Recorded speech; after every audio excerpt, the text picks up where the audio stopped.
All right, folks, welcome back to Tuck Your Shirt In, the podcast where we dig up the school stories that have Ofsted sweating. From dodgy dinners in the canteen to classroom chaos and even the odd rogue supply teacher, we've got the lot. You're tuned in to Tuck Your Shirt In with me, John Hassan, my brother, Luke Hassan, and our producer, Scott Burrows, who's still on report, by the way. Let's crack on.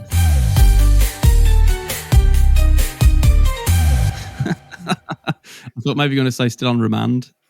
Well, that as well. Both. Can I have a good report, please, sir? It's up to the police, isn't it? I'd just like to say I was never on report. Ever. I never got put on report. I was a well-behaved, cheeky chappy. Well, for you, Scott, we've got one of your former teachers joining us here right on the pod right now. Your former reporter. You haven't, no. I can imagine being I was all hyped then. I was ready. I was ready for you to unveil someone sat next to you. Oh, in my loft. Just in your loft. I've had him locked away for years. It's our old head teacher. He said Gary Lineker wouldn't go far. Oh, God. God, that was his famous quote. That was his famous quote. I always told Gary Lineker, I mean, you got to love him. You got to love him. I did. He was a good head teacher. He was a great head teacher. Did it inspire Gary Lineker to go that way? Maybe that's what he needed to hear. He needed that kick. That's what he needed. You'll never go anywhere, Gary. Kick. Aye. Well, he did go somewhere. He went on the pitch. Oh God! I know, Luke is. That is. He did. That is your sort of story, isn't it? It ran down his leg. I don't remember. I don't never forget a story like that. We're about 2 minutes in, and Luke's talking about pooing already. So it's disgusting. Business as usual. I went to the zoo yesterday. So I know I'm switching up a bit, but it is related to this toilet. Oh God, no. What happened? I'm just gonna presume that he was gonna talk about all the animals going all day, and Luke just like analysing how they went. Yeah. Well, no, I'll run it from the top because, to be fair, it's really easy drive to get to the zoo. We went to Chester Zoo, and from where we live, we go on one road all the way to Chester Zoo, like no motorway, just a single road, which is really mind-boggling. But we were going to meet my wife's friends and their partners, and one of our friends had got a new partner, and they told me the name, and I thought, it'd be nice to, like, when I meet them, go up to them and, like, greet them with their name. I thought it's quite a nice thing to do, isn't it? Make them feel comfortable. God. And I'm pretty sure now. I'm dead certain that they told me this person's name was Guy. So I'd got this memorised. I thought, this is lovely. I'm going to get there. The group of friends, it'll make him feel really settled. So we got there. We were a little bit behind. Usually late to everything, to be fair. Said hello to everyone else. I thought that's nice, isn't it? Say hello to the other person. And then got to the partner. I thought, right, here's your moment, Luke. Make them feel comfortable. I'm a very good host. I'm quite a good host. I'm a friendly guy. I go up and, hey, Guy, I'm Luke. And then everyone was like, like, his name's George.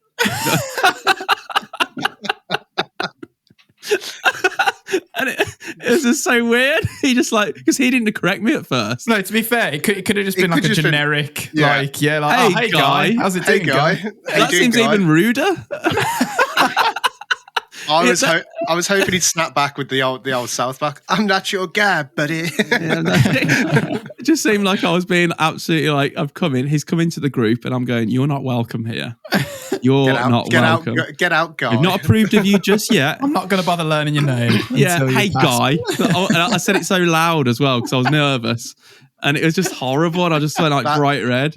That makes my toes curl. Oh, that was awful. I'm not usually too fazed by these sort of things, but. I don't know what happened. I sit on the fence more. You're very, I don't know you're very confident at talking to new people. So I can imagine the confidence you went in with that saying, whereas I would just avoid saying anyone's name if I wasn't even 100% sure. I'd just say hi. I wouldn't even say a name. I was 100% sure. I was 100% sure. I was wrong. I think I tried to remember his name.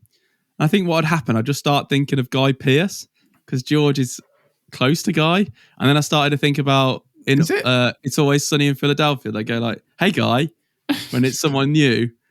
And then that's all that stuck. It was just Guy. So awkward. Awkward. Oh, it was it was horrible. And then for the first hour we were there, I just couldn't stop thinking about it. I was thinking, this guy, he's come to this group with open arms to try and fit in. And I'm just like, "Hey, Guy, get out the group, Guy. You're ruining the group." We had an awkward moment this year. We've been in our house coming up to 2 years, and at Christmas this year, we started getting lots of Christmas cards, which previous Christmas was fine because it was our first Christmas, so we were just 2 and then wrote the number of their house and put a Christmas card through the door because we didn't know everyone's names. And those that we did know, we obviously included. We got quite friendly with a person over the road who's just a lovely, lovely person. Loves Remus, makes a big fuss of Remus every time we see them. And this year we came to, but we've never, she's told us a name and we couldn't remember it for any money. And the whole year I've just called her Jan. And then we were like, oh, crap, what do we put in the Christmas card? We're like, oh no, how are we going to do this? Luckily, we mentioned to our next door neighbour, Sandra, who gave us the correct name.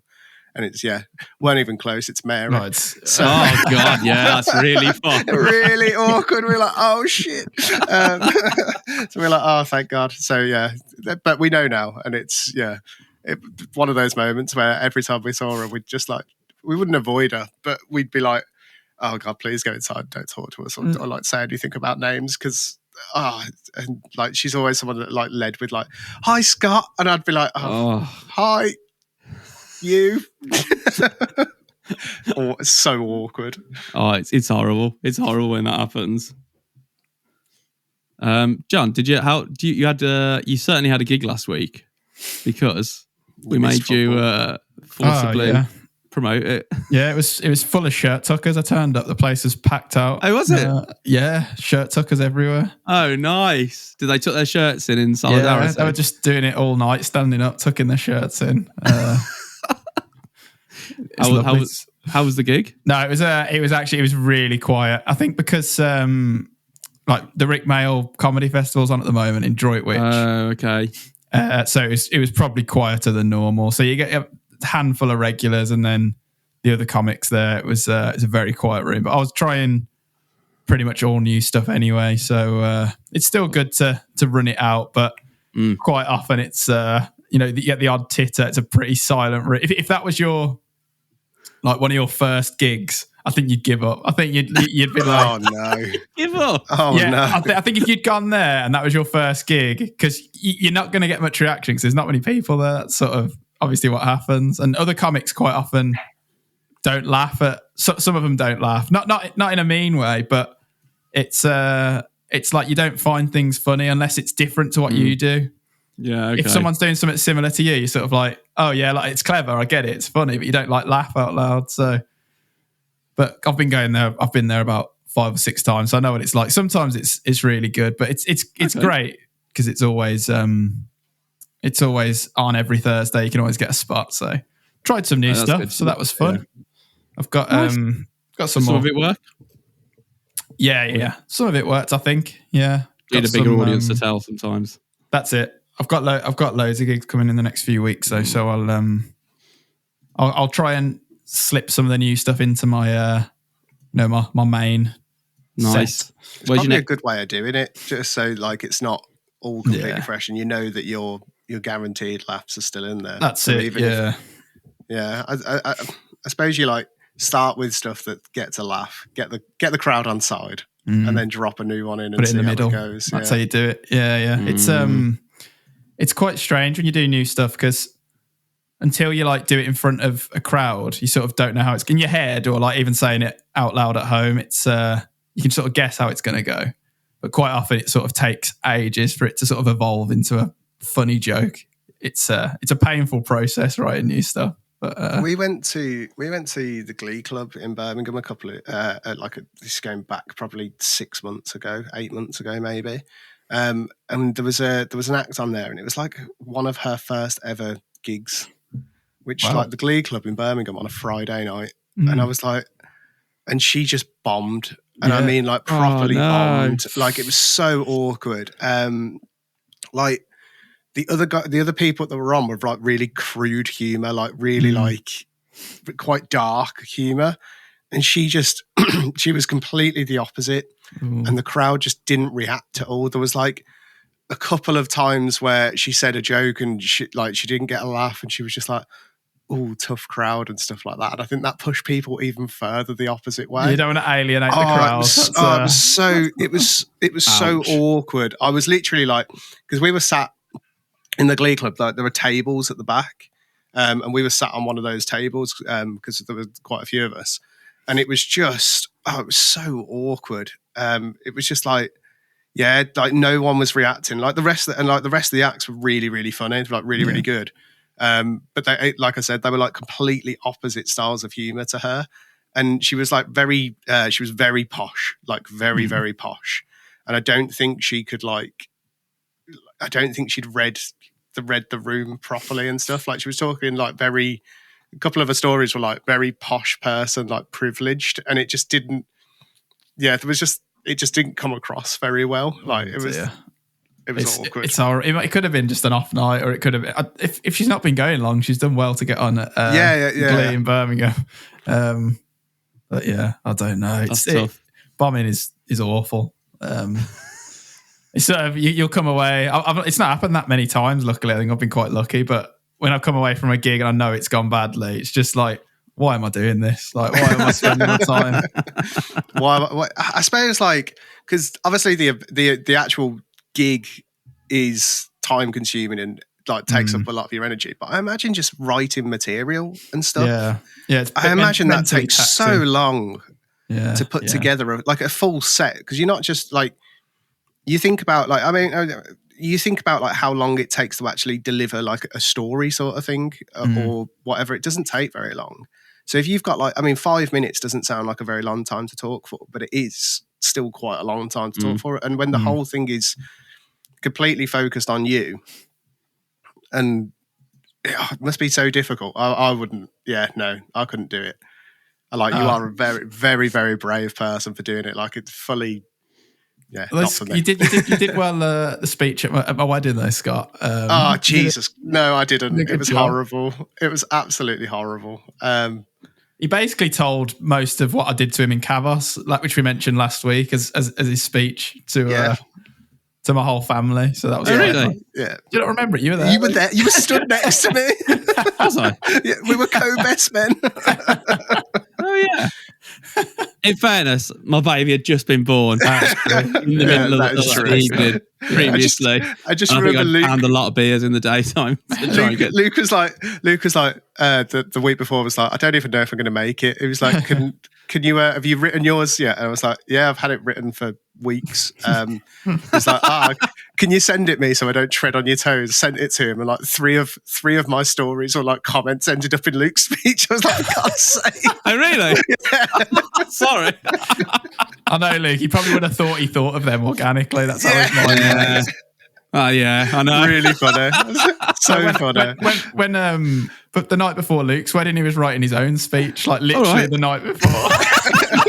Kath listens to this. Sorry, Kath. Sorry, Kath. I'm sure she knows. Oh yeah, I think she probably does already. Yeah.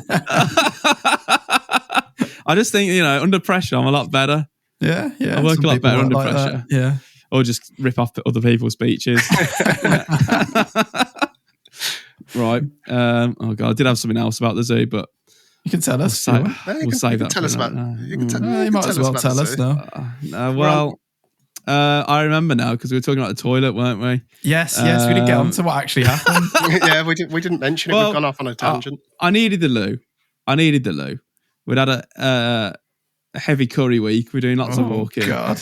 And then we had chips as well. Heavy curry. How many? Does that mean multiple curries? How many you had? just had a curry every meal, every day, three times a day. Like 2 or 3 curries, and then we had chips the night before. So I did need the loo. Orange chips or like standard? No, chips? not this week. I know orange, just standard chips this week. Orange chips are bloody good though.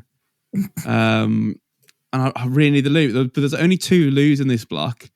The first one, it looked like a massacre in there, so I was like, I can't deal with that. The other one looked clean, no light in the toilet. And it was like, when it's like completely concealed as soon as you close the door. Walked Very in, I thought, right, I'm going to have to get my torch on and this is going to be horrifying. First of all, no toilet roll. I was like, oh, Jesus, I can't. So I went into the other one quickly, grabbed loads of loo roll, went back into the other one just with the torch on, trying to go to the loo. And I was like, I don't like this at all. This is really difficult. And then, so it wasn't too, I did my business. And then trying to get out, I couldn't I got stuck. Like I couldn't I'd sort of climb on the toilet to get out of the door. Oh, the way I was like, how did I get in here? It's like I couldn't quite get out. And I was just getting more panicky. And then, anyway, that's my toilet story. Oh, that's the end of the story. That was the end of the story. I mean, as your toilet stories go, that one was fairly tame. So that did. I'm just going to cut that out of the pod. I'm just going to cut that out. I had a similar. I had not quite similar, but when I think it was like one of the first days I went to uni, I really needed a toilet, and I was like, I'm going to go in the library. Went downstairs in the library. Nice and quiet. Yeah, really quiet. And sat down, did my business, and then I noticed there was no toilet roll. It was one of them circular ones that they have where it's on the wall. And I was like, oh no, is there anyone in here? Because I'm going to have to try and run to the next stall. But as I opened the door, someone opened the door to come in. So I shut the door again and locked it, and I just had to wait. It was just like a patience waiting game. Hopefully, was there more than one stall in there? There were 2 stalls. Yeah. Okay, yeah. God. Imagine if he was waiting for the loo. And he single. Just stood outside. No. That would have been horrible. Awful. I think I would have eventually gone can you get me going? I would have had to just say, you can go with some toilet paper, please. This is for your benefit as well. Yeah. I've never had that situation in a toilet. I've had to pass. I've had someone ask for someone pushed it underneath the to the next stall, but I've never had it.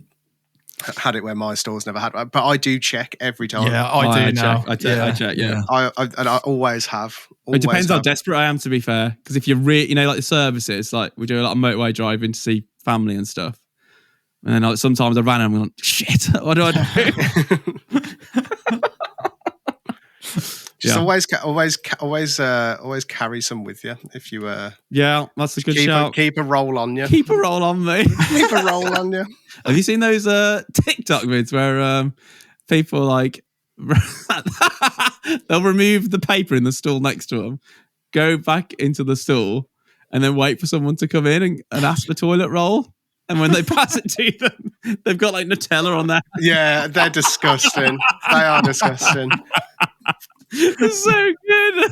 I watched one the other day that was top 5 toilet humour ones, and there was one where the guy was just screaming really loudly, and then suddenly he had this brown water essentially. So I think he just licked it and then just squirted the whole bottle underneath the stool. Yeah. And the guy in the other thing lifts his feet and he's like, "Bro, what the fuck?" That's what I was thinking of as well. So horrible. Yeah. Such I'm glad I brought up the cruel prank. Glad I brought up the dark toilet now. That was great. Right, we'll move on. Yeah. Okay. Oh God, I need some liquid. I've run out of liquid. I'll drink the dregs of this tea. So, today's story section, we were going to do something else, but this has been inspired by one of our friends, Lee. I'll just say Lee. I think it's just say Lee, just in case of his second name. One of our friends, Lee, who's such a lovely guy, and he's sent us an email of memories. I think has inspired us with memories of our school days, hasn't he? I would say he has sent us it's a fairly, what I would consider a fairly brief email. However, that email has led to us all thinking about stories involving this poor member of staff. I know. I think before we go into it, we do acknowledge this person, I think, was terrorized. However, see this through the eyes of 11 to 16-year-olds for a moment. And that'll help us through this next section. So we're going to call them Miss Smith. I think it can't get any more generic than that. Nothing can get back to them. But if they probably still can. Yeah, but if they want to laugh with us, then that's great. If they want to get in touch, please do. I don't think they will want to. They have I'm not sure. I think they might have left the profession. Yeah, I think they might have left the profession. I do feel sorry for them. However, we did have a laugh. So, what can I say? So, Miss Smith taught in the MS block, so a slightly older block. I'd say, I think I'd be right in saying it's sort of like Grange Hill-esque era, isn't it? Like 70s, 80s buildings and classrooms. It's an older part of the school, yeah. It's got that proper, like, boxy, single glazed windows. Everything looks like it was made in a hurry sort of look. It's like very grey. That's the grey with tones of like royal blue or something, or like crimson around. It was on the ground floor of her particular classroom. Really hot and sweaty in there in the summer, and really cold and like barren in the winter. So I hope I'm good at setting a good example. And loads of desks in there as well, like more desks than should actually be in a classroom. So the ground floor is important to this story. So my experience of being in that classroom, I was taught maths. I don't know if it's the same for you two. Was it also maths? She was a maths teacher. She didn't teach us. She didn't teach us. Okay, didn't teach you specifically. Okay, yeah, because she didn't teach top set. Just as a I was in top set. Just to clarify that, I was. Well, I did go down to second set, and I clawed my way back up to top set. Nice. Probably should have started in second set, to be fair. Yeah, you would have got more done with. Yeah, I think I would have done. So, series of stories. Let's go ahead. So, Miss Smith, I think she was a nice person, to be fair. I think she just lacked the ability to control absolutely out of control 13 and 14-year-olds. I think that's fair to say.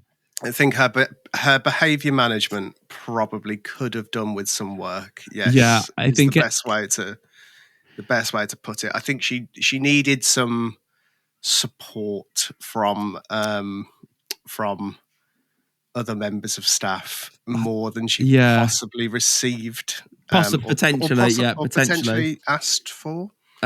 So I think it was a sort of a choice of the behavioural management. I think if you put it in like, bob and weaving, where you would say you should have bobbed, would weave, and where you should have weaved, she bobbed. Every choice just escalated every situation in the classroom.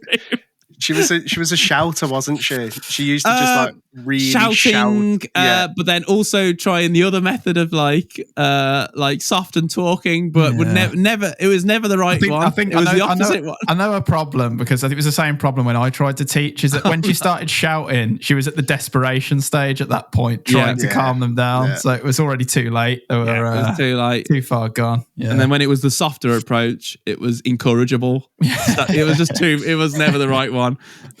So I don't know where I start with this. So to be fair, we had a few class clowns. Let's call him Jeff. Jeff now was a particular class clown. He's such a quiet spoken person now. such a down to earth guy. Very different person now. But I feel like at school, he was, you couldn't get more class clown than him. I'd say he's closer to like Bart Simpson at school than anyone I've known, maybe. Because he wasn't like, he was never nasty. He was never nasty. He was just always clowning around. That's the best way to put it. I think that's very Bart Simpson, isn't it? He wasn't the bully, but he would like always go off the rails, off the hinges on things. So I think this particular day, and I think it always happened in the summer months, because it was so hot and sweaty in there. In the afternoon, the sun would beat onto these old single glass pane windows, and you'd all just be getting hot. And then, when kids are getting hot and they've had a run out on the field for an hour, it's only encouraged them to get more worked up. I think this particular class, I I think we all gelled really well as a unit as well. So I think we had really good unit cohesion, which only made it much more worse. I think we had a year of people where we all were quite friendly with each other. So we took that into every single classroom. So if one person would do something, we'd all just immediately know what they were trying to achieve. And I think before I get into any specifics, I need to say that there was a detention board that was set on the wall. And how it worked was, you get 1 strike, 2 strike, 3 strikes, you've got detention. And where I went with this bob and weaving metaphor earlier, again, the detention board more worked as a star chart for who could get the most detentions and the most points. So you can see where it just all went wrong every time. So what was meant to be a deterrent was actually just spurred everyone on to see who could get the most detentions, because it was done for laughs, and that's just how it was. So, and also not only was it the detention board, it was how much could the next prank escalate from the previous one. It'd start off easy, talking, whistling, tapping people on the shoulder, like really mundane stuff. Mm-hmm. And this was I think it was in it for 2 years maybe, or it was a year, or what felt like 2 years being in the set, being in that set anyway. It got to the point where Jeff was running out of things to think of to do the next prank. Everything was becoming too mundane. It was becoming too mundane. We couldn't think of more things. So I think he was looking at the clock, thinking, watching those hours and the minutes and the seconds count by, and thinking, God, I don't want to do any of this maths work, because he was very intelligent. That's the thing. He was a very intelligent person. And I think he just got everything like very quickly anyway, especially at maths. He was very clever at maths. So I think he just got bored immediately. So I think, what's the next thing I could do that would really wind everyone up? Now, no one saw this coming.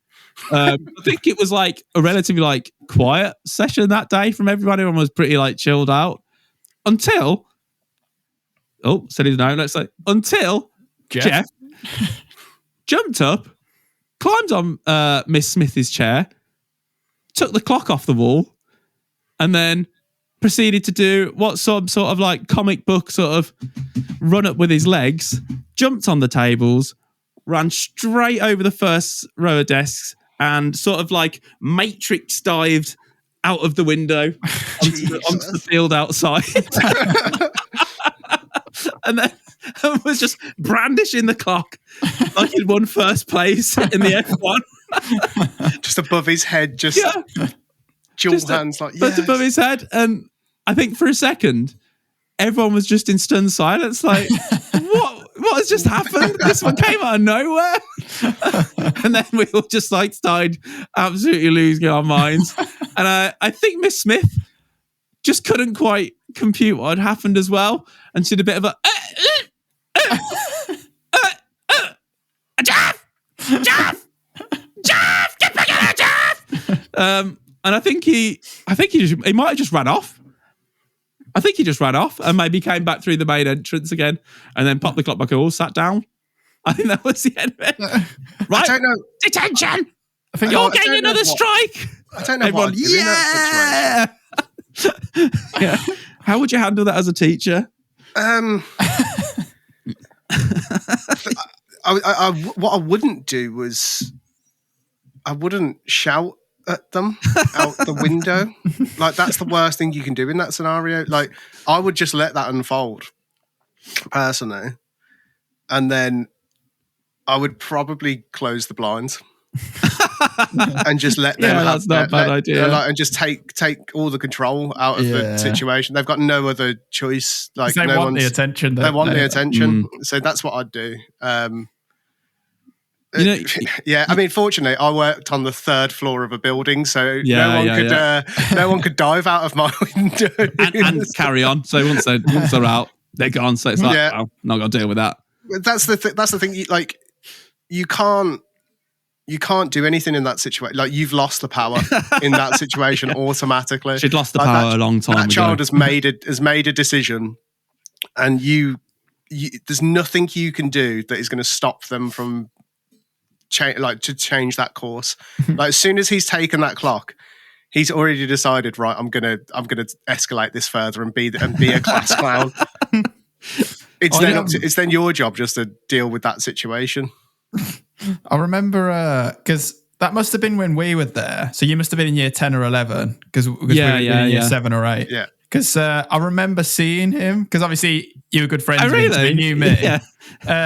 Like later on that day, he was just holding his detention slip like proudly, and I didn't know what had happened, and he just showed it to me. He was like, "Have a look at that." Then I was like, "What?" And he said, "Look at the reason." It was like detention, reason, removing the class clock. I was just like, that was it. That was it. Because when you got on the star chart, you'd have to write the reason down. But I didn't understand why he was so proud. And I didn't know. He didn't tell me any of the rest of the story. All I thought is just walked up and removed the clock and just like that was it. But so I didn't know all of that. Am I right in saying that the detention slips were like little rectangles that were like pink? Yeah, they're like pink slips. Pink slips. And they were. I remember loads of people getting them. Like I remember one of the lads that we had, we'll call him Triple J. Everyone in our year group will probably remember this person who, in a maths class, had a whiteboard fall on his head.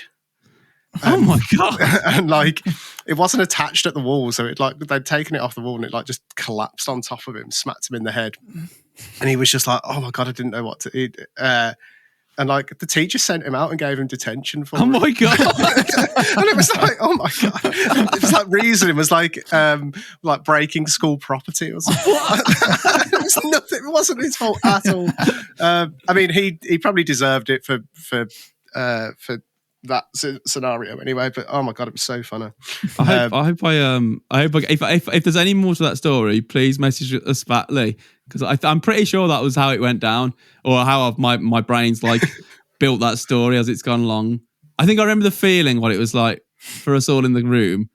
You know, in Matilda, when Miss Trunchbull like wings that girl over, and then she makes it over the gate, and everyone goes, "Yeah!" I remember feeling like that, or when Bruce Bogtrotter eats the cake, and they're like, "Yeah!"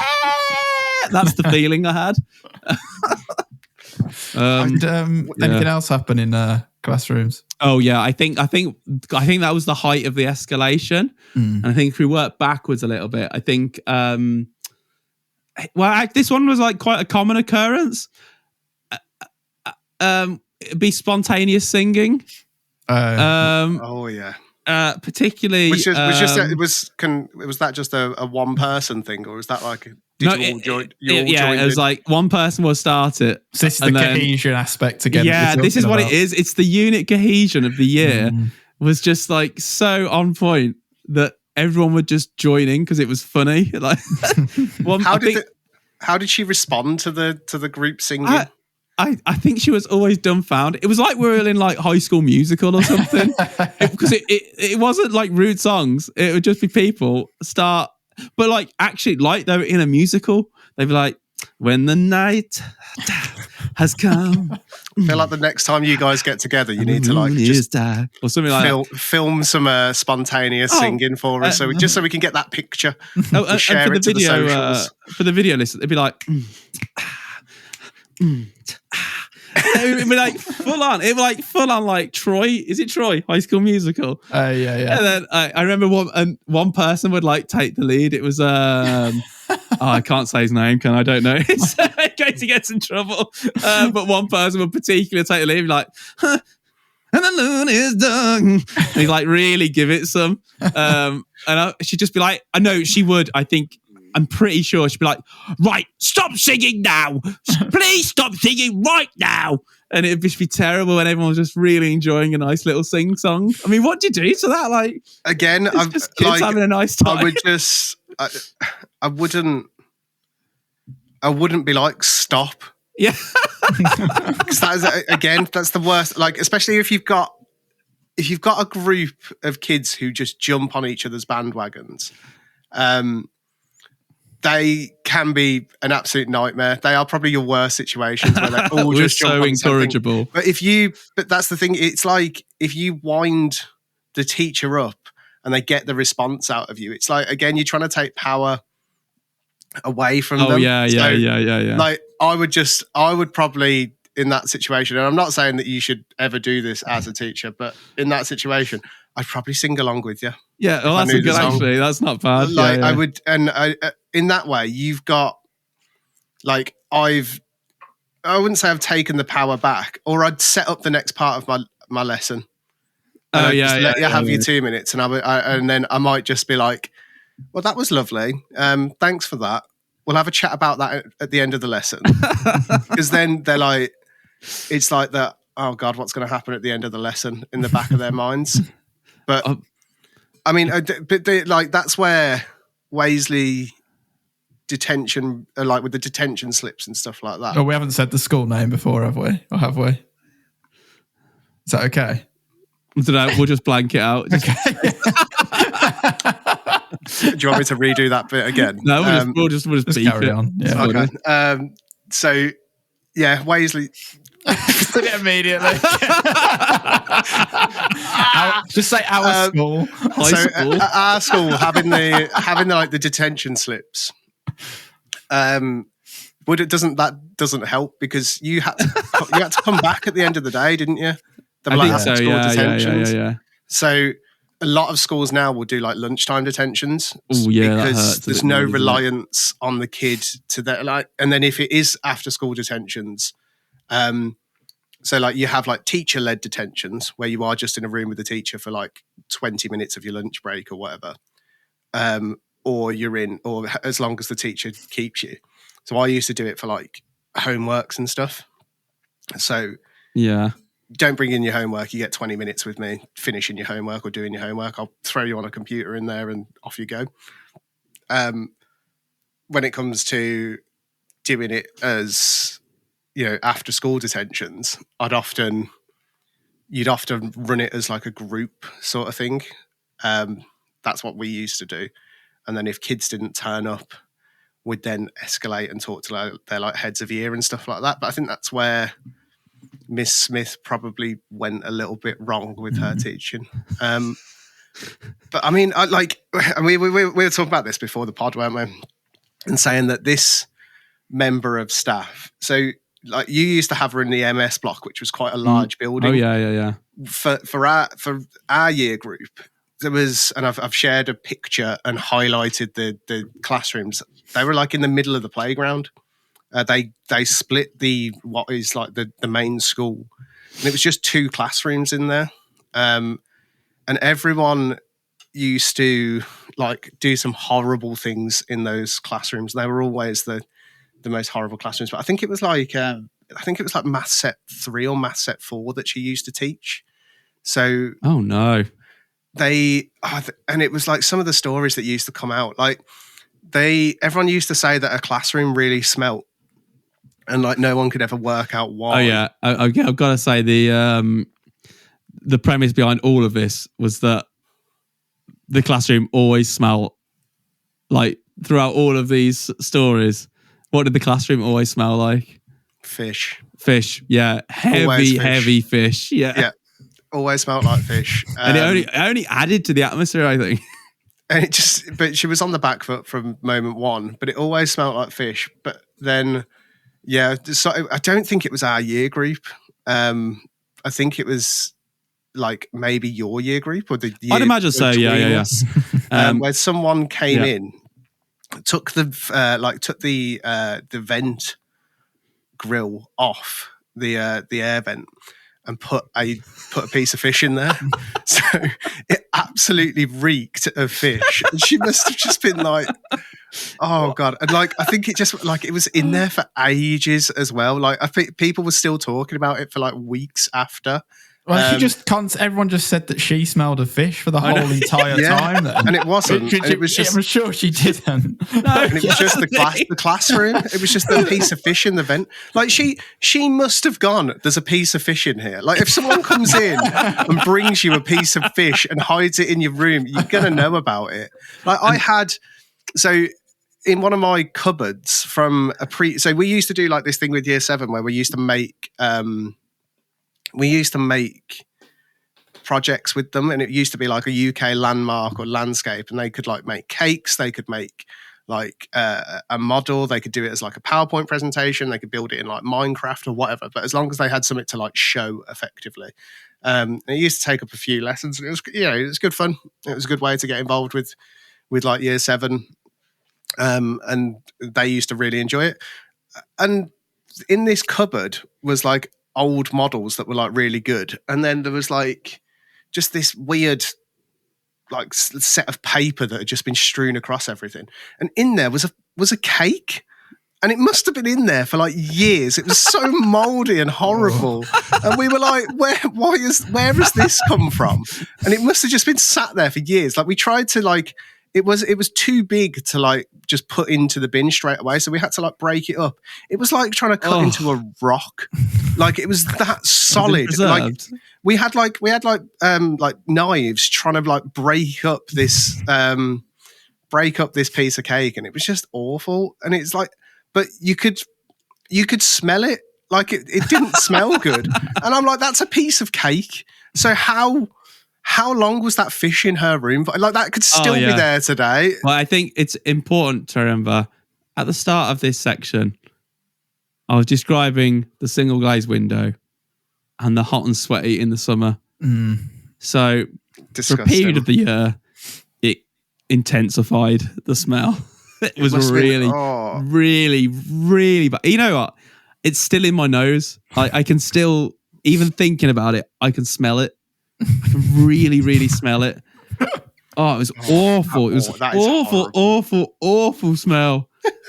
Oh, it's still that there. Woman, that poor. It probably did sort of soak into her clothes, didn't it? At a certain point. Well, yeah. I mean, it's got to get into the furniture, hasn't it? Yeah, and the furniture. So I'm pretty sure one of our year group threatened to punch her or something. God. Maybe I think it like far there. because I think they got into like a confrontation with her, having like a shouting match at each other, like directly. And he was like, "I'm going to punch you in a second," and then like stormed out the room.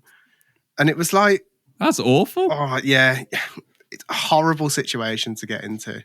You see, that's the thing. My year group were never like lethal. We were just mentally. Yeah, we don't want to talk about what's happened to some of the kids out of our year group. No, we won't talk about them.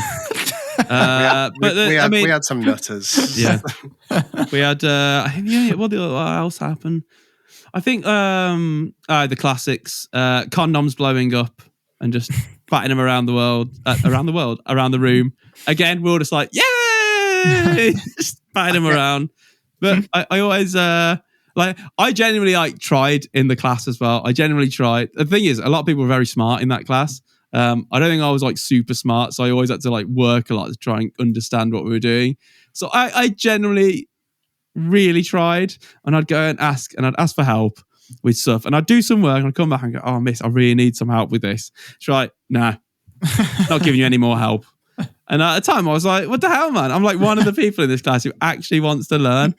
But now I can see why. She's just like, I've had enough. I've had enough of all of you. I think you can, I think sometimes if you go to someone and they've had a really tough lesson, I think they just need a bit of time. I think we often think about teachers as not being real life people a lot of the time. And they're a teacher. They adore teaching. They love teaching, and that is not the case with a lot of teachers. And after certain group, they don't look forward to certain groups of students and stuff like that. And if I can understand that.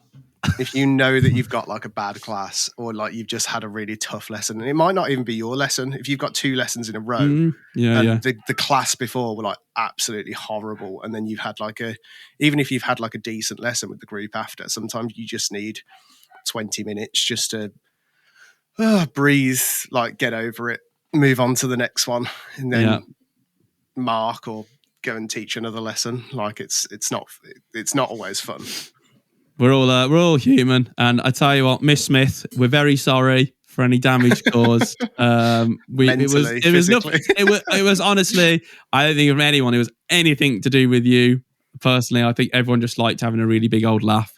So from the bottom of our hearts, we're all very sorry, and we hope you're okay. Yeah, let's move on. It's going to be hard to pick out. You've got multiple things to blur out now. You've this one. We'll work through it. It's fine. Yeah. I think most of it is fine. It's fine. I'm sure we've not said. No. So I apologise for that. That is literally because again. You've just said I've it got again. this is just general chat, isn't it? That we What a midsection chat. Oh no, I'm not cutting it. Nothing gets cut. Nothing gets cut. Nothing gets cut.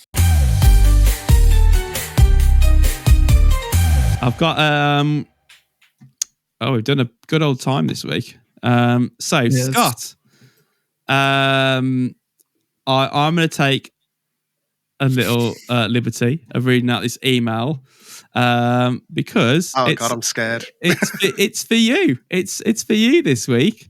So and it's nice because it's a nice email we've been sent in from some of Scott's former students. Isn't that nice? I'm actually Mr. terrified about this. Oh, no, read it out because I've asked their permission, so we'll read it out. Hi, Scott. Message from some of your old students and adopted students from Windsor. The other day, we left year 13 and remembered the times when we got you to help us revise by the field in your... not in your tree, in your free. I thought you were in a tree, like some like a woodland nymph or something. Join me, children. Come join me. When we took over your classroom in D4, you didn't tell us about this, as well as when Izzy and Ellie bought you food from Mackey's. Oh, John, we've got stories about Mackey's, haven't we? In study leave. Or when we tried to teach Millie how to catch. How young were these people, Scott? They were in year 11. Right, okay, gosh, okay. We all love the pod, even though we had to tell Sophie how to subscribe to it. This doesn't have to go on the pod, but didn't know how else to reach out. Love from Izzy, Ellie, Sophie, and Millie. Well, Sophie, Ellie, Izzy, and Millie, thank you very much for writing in. That is very kind. And Scott, please tell us more about these field sessions you used to do. I mean, I wouldn't call it a field session. They had their exam like the next day, and I had a double free because my year 11 lessons used to be there. And the way that study leave often works is that the member of staff will be free if you need to come into school and have some help. They need some help, but often your room gets reassigned to other lessons in the school just to help with like sometimes you have to move like halfway through a lesson and stuff. So my room had been taken up, and this is how it was a nice summer's day. There were benches outside. I was marking books outside. I was marking some year 7 or 8 books, I think, at the time outside. Probably the first time I was doing them for the year. They came out and were like, we need some help. So I got no marking done and had to take that box of books home with me, but help them revise through some stuff. I can't remember for the life of me what we revised that afternoon, but that's very nice. They were very, very nice students. I didn't teach. I only taught Sophie and Ellie. They were both excellent students. I never taught Izzy or Millie, but they were students that I helped because they were friends with Sophie and Ellie. And nice. If they couldn't, our department was very broken, I would say, as a department. Not in the sense of like, everyone was terrible teachers or anything, but a lot of the members of staff that we had were like higher up in the school. So we're a little bit harder to find their own teachers and stuff. So I ended up taking a lot of the flack with other members of staff and kind of splitting out their classes as well. They were very nice. Very nice. That's such a nice email to have in. What about this Mackey's situation? Yeah, what did you get? Burgers? I'll be honest, I don't remember. I really don't remember. I don't remember actually receiving. I remember them eating Mackey's. But yeah, they probably bought me a burger in or something. Makes sense. Yeah, makes sense. Just a nice thing. You've got a history with McDonald's, haven't you, Scott? Yeah, for God's sake. Go on, John. Here we go. I already know what's coming. You might, anyone who's listened before, I'll give a brief recap. You might remember there's a teacher we've mentioned a few times, Mrs. Nibbs, who was the She was head of sixth form as well, wasn't she? As well as being the sort of scariest disciplinarian in the school. I think she's the official podcast champion. Yeah, she is. She is our podcast champion. She is. We need to make her a trophy. We loved her, but quite often, once we all started driving in sixth form, we'd pop out and get a Macca's for lunch. And which I never did. I was about to say, I never did. Scott had one. He was just happened to be sat I never with did. us. And we literally never. We were all eating a Macca's. She'd obviously just seen us and seen Scott near us. But later on, it wasn't. It was the next morning. Oh, was it the next day? It was sixth form assembly. It was sixth form assembly. I knew it was some reason everyone was gathered. Yeah, and it was at the time I already know what's coming. The fact that I already know what's coming. We were applying for uni at the time, so you had to send off your UCAS application and pay the fee. And Scott had already paid his fee as well. Just to I'd done it. I was the first person in the year group to which she'd already said to the head of admissions or whatever it was. The UCAS lady had already said, "Oh, well done, Scott. You're the first person in the year group in the previous sixth form assembly." But anyway, so she came into the assembly. They'd done the assembly or whatever. I don't know if it was the end or the start, but it went quiet. It was the end. And then she all of a sudden turned to Scott and said, obviously most people didn't know what was happening, but she said, "Scott, are you going to pay your UCAS fee, or have you spent all your money on burgers?" To which most people just looked shocked that this woman was going in on Scott. They probably didn't know the context at all. They were like, "Jesus Christ, fat shaming him." It's so horrible. Oh, so brutal. She was like, I think the way she worded it was like, she made direct eye contact with me while she was saying it. But she was like, "What are you? You all, like, most of you need to get your UCAS in now. It's really important to get your UCAS in."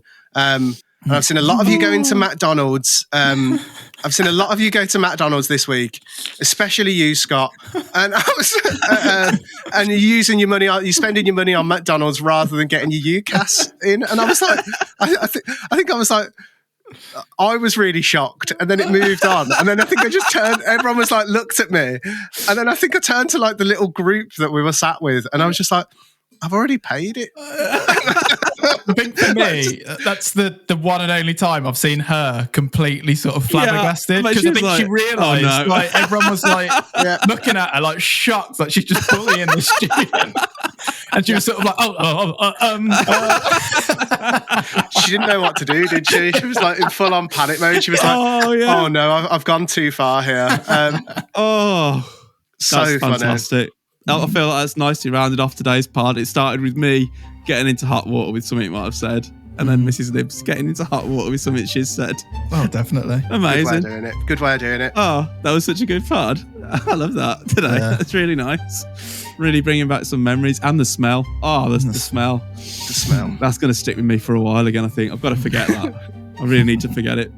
All right, well, thank you for tuning in, everyone. Thank you for that lovely email we sent. Please keep sending your emails in. It's so nice to hear from you. Where can they send them into, Luke? They can send them in to tuckyourshirtinpod@gmail.com. And don't forget to subscribe to our podcast on Apple, Spotify, YouTube, or I guess wherever you're listening right now. If you're not subscribed to it, subscribe. And if you want to get some more insights and picks and what we have going on, join our Discord. The link's in the description for the pod, and we put it pretty much everywhere. And it's nice to have a chat in there as well. So thank you, everyone, and we'll see you soon. Bye. Bye.